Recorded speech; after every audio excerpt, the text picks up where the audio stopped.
जय गुरु जी। शुक्राना गुरु जी। सारी संगत को जय गुरु जी। ओम नमः शिवाय। शिव जी सदा सहाय।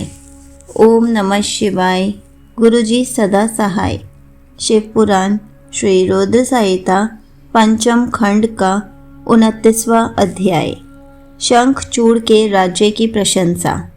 व्यास जी बोले, हे ब्रह्मा जी के पुत्र सनत कुमार जी, जब संसार के सृष्टिकर्ता ब्रह्मा जी की आज्ञा से तुलसी और शंखचूड़ ने गंधर्व रीति से विवाह कर लिया, तब फिर क्या हुआ? उन दोनों ने क्या किया?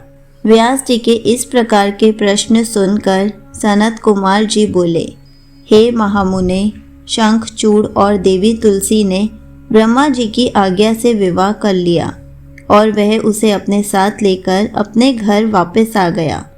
जब दानवों को इस बात की सूचना मिली कि शंखचूड़ को ब्रह्मा जी से वरदान प्राप्त हुआ है, तो वे सभी बहुत प्रसन्न हुए। दैत्य गुरु शुक्राचार्य ने स्वयं वहां आकर शंखचूड़ को ढेरों आशीर्वाद प्रदान किए। तत्पश्चात उन्होंने शंखचूड़ को असुरों का आधिपत्य देते हुए उसका राजाभिषेक कराया। राज सिंहासन संभालने के पश्चात शंखचूड़ बहुत प्रसन्न था।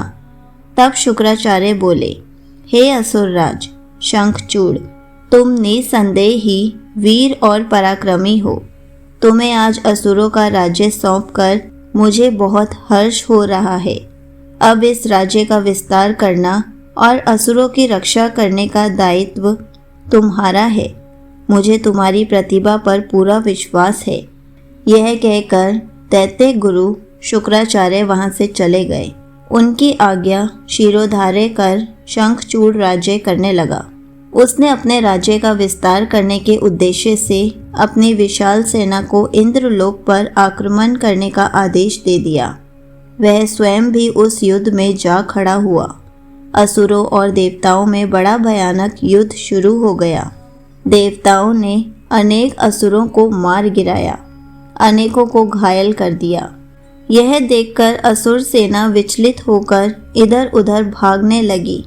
इसे देखकर असुरराज शंखचूड़ का क्रोध 7वें आसमान पर जा पहुंचा। अपनी पूरी शक्ति से युद्ध करते हुए उसने देव सेना को खदेड़ दिया।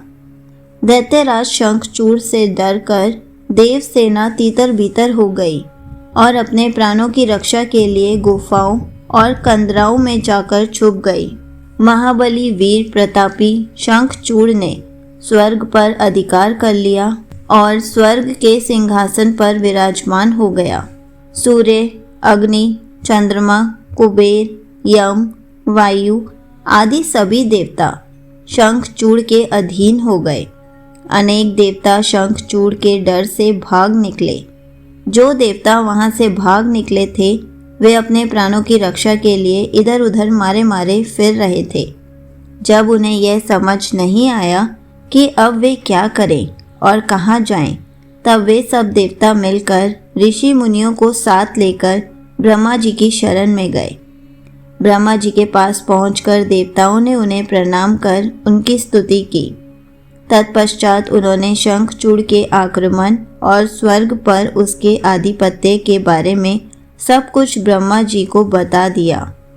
ब्रह्मा जी ने आश्वासन देते हुए कहा कि इस विषय में भगवान विष्णु ही हमें कोई सही मार्ग बता सकते हैं, अतः हम सभी को उनके पास चलना चाहिए।